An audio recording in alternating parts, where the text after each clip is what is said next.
Platforma ime që është vënë në dispozicion bazohet në një përvojë profesionale 26 vjeçare në sistemin e drejtësisë. Sot qëndroj para jush jo thjesht për të kërkuar një detyrë, por për të marrë një përgjegjësi.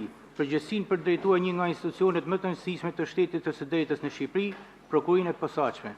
Synimi kryesor dhe veprimtaria ime do të fokusohet në këto shtylla kryesore. 1. Në luftën e pandërprerë ndaj korrupsionit dhe krimit të organizuar. 2. Në konsolidimin e institucionit përmes përmirësimit të strukturës si dhe shtimit të kapaciteteve njerëzore me ekspertë të fusha të ndryshme.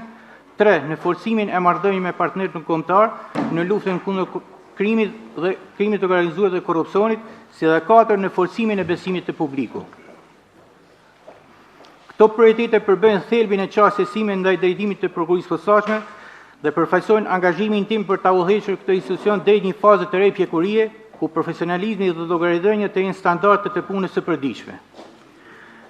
Përpara zbatimit të këtyre masave, drejtimi i ri i SPAK-ut do të nisë me një analizë të plotë dhe objektive të situatës aktuale të burimeve njerëzore, strukturës organizative dhe ngarkesës së punës në mënyrë që ndërhyrjet të jenë efektive.